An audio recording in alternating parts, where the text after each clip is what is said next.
Hello guys, welcome to my YouTube channel. तो guys आज हम पढ़ेंगे इंसिडेंट मैट्रिक्स।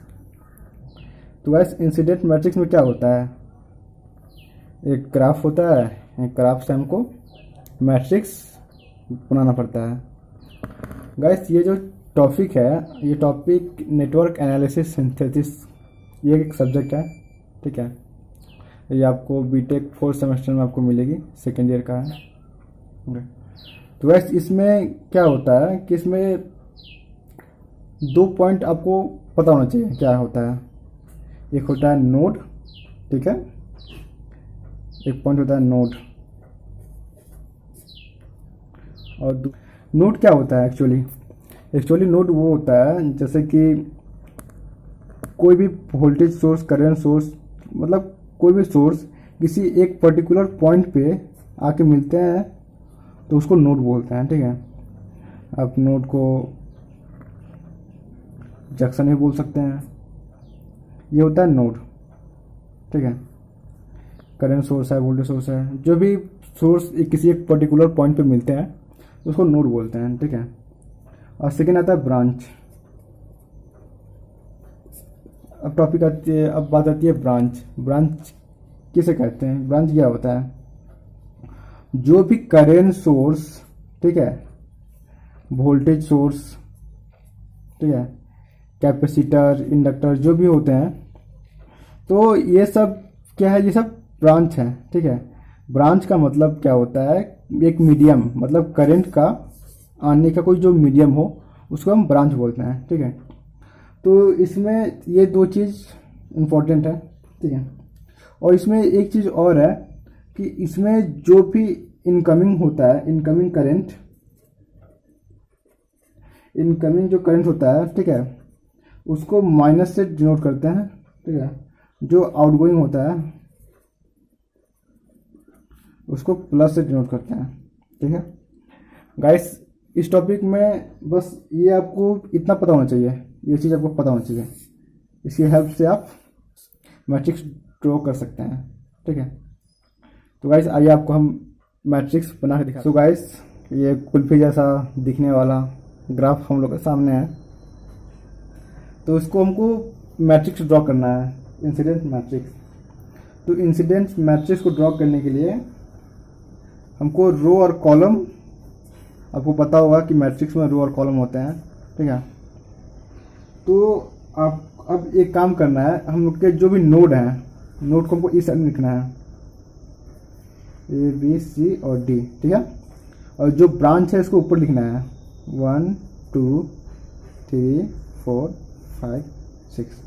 ठीक है, अब एक चीज़, इंसिडेंट मैट्रिक्स को स्मॉल कैपिटल ए और स्मॉल ए से डिनोट करते हैं। ठीक है, अब इसमें एक चीज़ देखना है कि हमने क्या बताया था, जो इनकमिंग होता है, इनकमिंग जो होता है उसको माइनस से डिनोट करते हैं, और जो आउटगोइंग होता है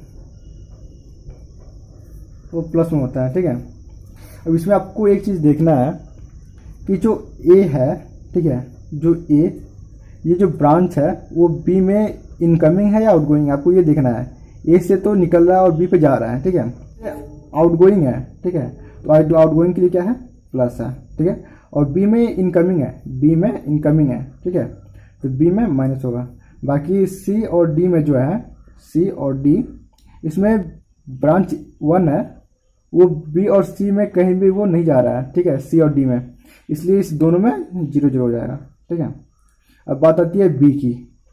तो गाइस आप लोग देखिए, बी और सी में जो सी पॉइंट है वो इनकमिंग में है। ठीक है, क्योंकि ब्रांच का जो डायरेक्शन है वो इस साइड है, क्योंकि वो सी पॉइंट पे वो जा रही है, बी से निकल रही है। तो फिर क्या होगी, टू के लिए ए में तो कोई सोर्स नहीं है, इसलिए इसको 0 होगा।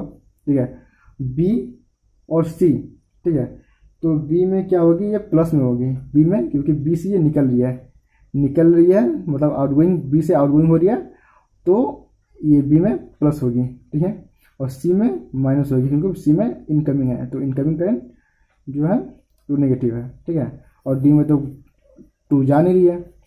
अब बात है 3 में। ठीक है, तो 3 में क्या है, 3 में ए और डी। ठीक है, तो ए और डी को देखिए यहाँ पे, तो ए क्या है हम लोग का, ए है हम लोग का आउटगोइंग में, तो +1 होगा। और डी क्या है, इनकमिंग में, तो माइनस होगा, ठीक है।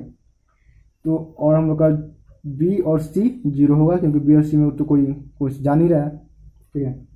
अब बात आती है हम लोग की फोर्थ में क्या है, फोर्थ में हम लोग का बी और डी में है, ठीक है। तो बी में और डी में कर लीजिए, बी और डी में, तो बी में प्लस होगा और डी में माइनस होगा, क्योंकि डी में पहुंच रही है। आपको बस ये चीज़ आपको याद रखनी है, ठीक है, कि किस में कितना होगा, मतलब कौन सी इनकमिंग है और कौन सी आउटगोइंग है, ये आपको पता होना चाहिए, तो आप इजीली सॉल्व कर सकते हैं। इसमें ए और सी नहीं होगा, ठीक है। अब 5 नंबर में आता है, 5 नंबर ब्रांच में, कि सी और डी में, ठीक है। तो आप सी और डी, अब इसमें देखिए कौन सा इनकमिंग है कौन सा आउटगोइंग है, तो जो डी माइनस सी होगा, ठीक है। सी आपका प्लस होगा, और ए और बी में तो कोई मतलब नहीं है इसका, कोई, क्योंकि वो ब्रांच जा नहीं रही है करंट। और आती है 6 नंबर ब्रांच में, तो 6 नंबर ब्रांच में ए और सी, ठीक है, क्योंकि ए और सी में ये जा रही है करंट, तो उसमें क्या होगा, जो आपका सी होगा वो नेगेटिव होगा और ए पॉजिटिव होगा, ठीक है। और बी और डी नेगेटिव होगा, मतलब 0 होगा। तो गाइस ये आपका कंप्लीटली मैट्रिक्स ड्रॉ हो चुकी है, ठीक है। अभी आप इसको ऐड करेंगे तो माइनस और प्लस 0 हो जाएगा, मतलब सब में 0 हो जाएगा इसमें, क्योंकि एक पॉजिटिव है और एक नेगेटिव है, ठीक है। तो इससे इसका आप एक कंप्लीट इंसिडेंट मैट्रिक्स आप बना चुके हैं। तो गाइस इंसिडेंट मैट्रिक्स ऐसे ही बनता है, ठीक है। Thank you guys.